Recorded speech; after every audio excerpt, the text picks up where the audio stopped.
Hello everyone, welcome back to our channel Study IQ Judiciary. This is me Arjita. Guys, I'm pretty sure आप सब IRCTC के बारे में जानते ही होंगे. इनफैक्ट आप सब ने अपनी जिंदगी में कभी ना कभी IRCTC के प्लेटफॉर्म का जरूर इस्तेमाल किया होगा किसी ना किसी जगह की ट्रेन की टिकट को बुक करने के लिए. लेकिन अब देखिए, सुप्रीम कोर्ट को रिसेंटली पता चला कि जैसे देखिए हर जगह होता है जहां जहां पे टिकट्स बेचे जाते हैं, जिस भी चीज के टिकट बेचे जाते हैं वहां पे घपलेबाजी जरूर होती है, फ्रॉड जरूर किए जाते हैं. तो ऐसे ही सुप्रीम कोर्ट के नोटिस में आया कि आजकल लोग क्या करने लगे हैं, IRCTC की वेबसाइट पर जाके भी घपलेबाजी करने लगे हैं, फ्रॉड करने लगे हैं, टिकट्स को गलत तरीके से बेचने लगे हैं. तो इसी चीज को रोकने के लिए सुप्रीम कोर्ट ने जो है एक अपना बहुत ही इंपॉर्टेंट डिसीजन सुनाया है, जिसके बारे में आज के सेशन में हम बात करेंगे. बट बिफोर दैट, तो गाइस, अगर आप इंस्टाग्राम या टेलीग्राम पर हैं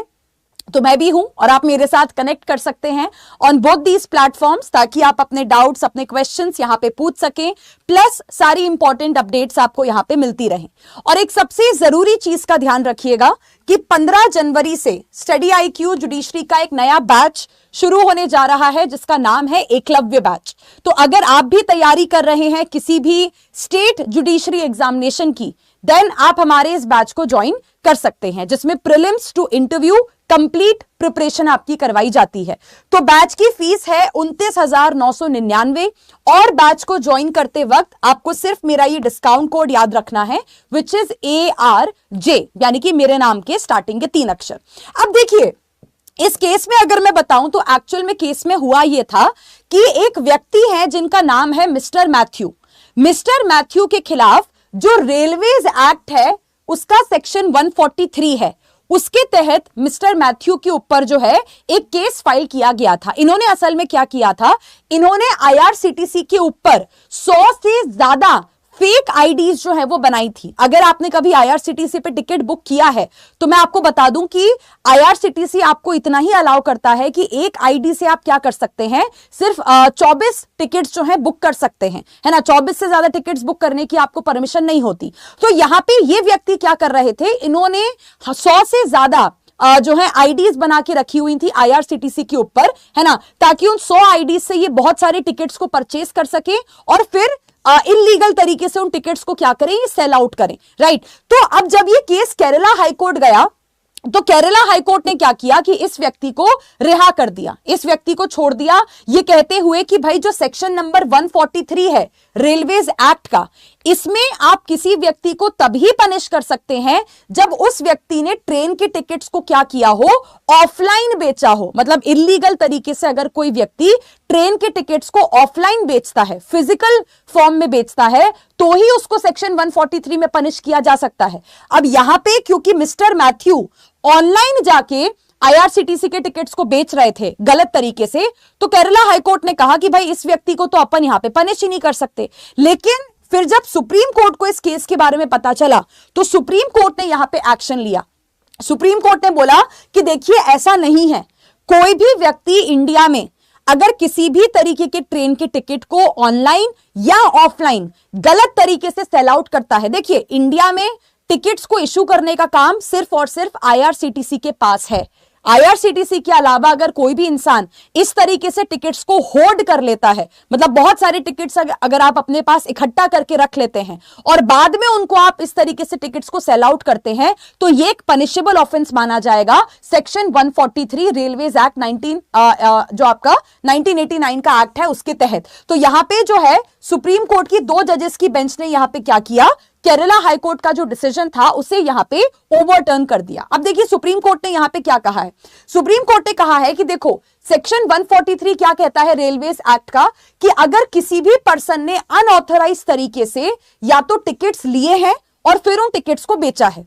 अब यहां पे क्या हो रहा था कि भाई पहले तो आप IRCTC के ऊपर जाके इतनी सारी फेक आईडीज बना रहे हैं, हर आईडी से जा जाके आप 24 टिकट्स परचेस कर रहे हैं और फिर बाद में जाके उन टिकट्स को आप यहां पे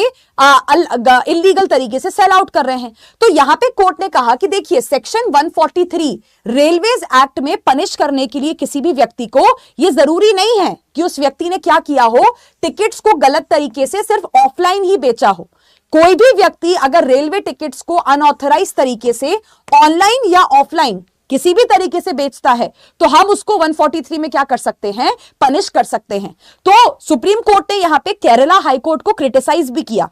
कि भाई आप गलत इंटरप्रिटेशन कर रहे हैं कानून का। अगर आप ये सोच के किसी आदमी को छोड़ दे रहे हैं कि अच्छा इस आदमी ने टिकट्स तो बेचे हैं गलत तरीके से, लेकिन ऑनलाइन बेचे हैं, ऑफलाइन तो बेचे ही नहीं है, तो हम इस आदमी को कैसे पनिश कर सकते हैं। सेक्शन 143 में सुप्रीम कोर्ट ने कहा कि ये गलत इंटरप्रिटेशन है आपके सेक्शन 143 का, क्योंकि 143 ऐसा कहीं पे भी नहीं कहता है कि जो व्यक्ति सिर्फ ऑफलाइन टिकट्स को गलत तरीके से बेचेगा हम सिर्फ उसे पनिश करेंगे 143 में। ऑनलाइन या ऑफलाइन किसी भी तरीके से अगर रेलवे के टिकट्स को जो है गलत तरीके से सेल किया जाएगा, दोनों ही चीजें 143 में क्या मानी जाएंगी, पनिशेबल जो है मानी जाएंगी। अब देखिए यहां पे कोर्ट ने एक बहुत इंपॉर्टेंट बात कही है,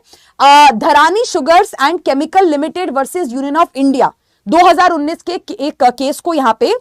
सुप्रीम कोर्ट ने अपने फैसले में रिटैरिएट किया है। सुप्रीम कोर्ट ने कहा है कि देखिए कई बार क्या होता है कि जब देश की सरकार के द्वारा कोई कानून बनाया जाता है तो कानून को भी क्या करना पड़ता है, समय के साथ साथ बदलना पड़ता है। अब देखो जाहिर सी बात है कि जो रेलवेज एक्ट है इसे बनाया गया था 1989 में। जाहिर सी बात है जब 1989 में ये कानून बनाया गया था तब आईआरसीटीसी या ऑनलाइन वेबसाइट ये सब नहीं हुआ करता था ऑनलाइन टिकट्स को बुक करने के लिए, है ना। तो इसलिए जो 143 है आपका रेलवेज एक्ट का, ये ऑनलाइन टिकट के बारे में बात नहीं करता है कि ऑनलाइन टिकट्स को अगर गलत तरीके से बेचा तो आपको यहां पे पनिश किया जाएगा। लेकिन सुप्रीम कोर्ट ने कहा कि देखिए बदलते समय के साथ आपको एक लिबरल इंटरप्रिटेशन लेके चलना पड़ता है कानून का। जैसे जैसे आपका समाज बदलता है, जैसे जैसे समाज आपका आगे बढ़ता है, वैसे वैसे आपको कानून को अप्लाई करना पड़ता है। ये थोड़ी ना कि भाई कानून में ये बात नहीं लिखी है कि ऑनलाइन टिकट बेचने वालों को पनिश नहीं किया जाएगा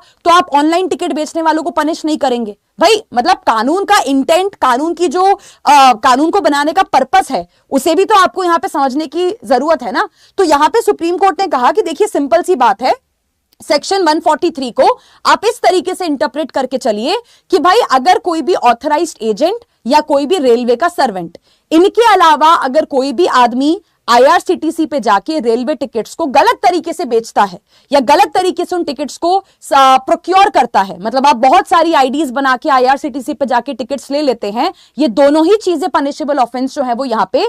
मानी जाएंगी। तो अगर कानून के ऑब्जेक्टिव और पर्पस को यहाँ पे हम ध्यान में रखें तो दोनों ही चीजों को यहाँ पे जो है 143 रेलवेज एक्ट में क्या किया जा सकता है, पनिश यहाँ पे किया जा सकता है। तो सुप्रीम कोर्ट ने केरला हाई कोर्ट को यहाँ पे जो है बहुत ज्यादा क्रिटिसाइज किया कि देखिए आपने गलत डिसीजन यहां पे लिया था कि जस्ट बिकॉज सेक्शन 143 में ऑनलाइन टिकट्स को सेल करने के बारे में नहीं लिखा हुआ है तो आपने उस आदमी को जाके रिहा कर दिया। ये बहुत ही गलत इंटरप्रिटेशन था और ये बहुत ही गलत डिसीजन था जिसे सुप्रीम कोर्ट ने यहां पे क्या किया है, क्रिटिसाइज किया है। सुप्रीम कोर्ट ने कहा कि देखिए जो ये मिस्टर मैथ्यू है ना तो ये रेलवे के सर्वेंट हैं और ना ही ये कोई ऑथराइज्ड एजेंट है। तो अगर ये आईआरसीटीसी पे 100 से ज्यादा आईडीज बना के गलत तरीके से टिकट्स को इकट्ठा कर रहे हैं और बाद में उन टिकट्स को इलीगल तरीके से जाके बेच रहे हैं तो दोनों ही चीजें आपकी पनिशेबल ऑफेंस यहां पे मानी जाएंगी। तो केस का जो नाम है that is inspector railway protection force Kottayam versus Matthew के चेरियन एंड अनदर, जिसमें सुप्रीम कोर्ट ने क्या कहा है, बेसिकली जो हमारे देश में एक इलीगल प्रैक्टिस शुरू हो गई है आईआरसीटीसी के थ्रू, फर्जीवाड़ा लोग करने लगे हैं, आईआरसीटीसी के थ्रू बहुत सारे इलीगल टिकट्स को सेल करने लगे हैं गलत तरीके से उन टिकट्स को लेके, उसे रोकने के लिए सुप्रीम कोर्ट का ये फैसला आया है। बाकी गाइस जैसे कि मैंने आपको सेशन की शुरुआत में बताया था कि 15 तारीख से हमारा एकलव्य बैच शुरू होने जा रहा है। सो अगर आप तैयारी कर रहे हैं किसी भी स्टेट जुडिशरी एग्जामिनेशन की, देन आप हमारे इस बैच को ज्वाइन कर सकते हैं जिसमें प्रीलिम्स से लेके इंटरव्यू तक की कंप्लीट तैयारी आपको करवाई जा रही है। सो बैच की जो फीस है वो है 29,999 और बैच को ज्वाइन करते वक्त आपको सिर्फ मेरा ये डिस्काउंट कोड याद रखना है विच इज ARJ, यानी कि मेरे नाम के स्टार्टिंग के 3 अक्षर। So thank you so much once again, take care, all the best for your preparation.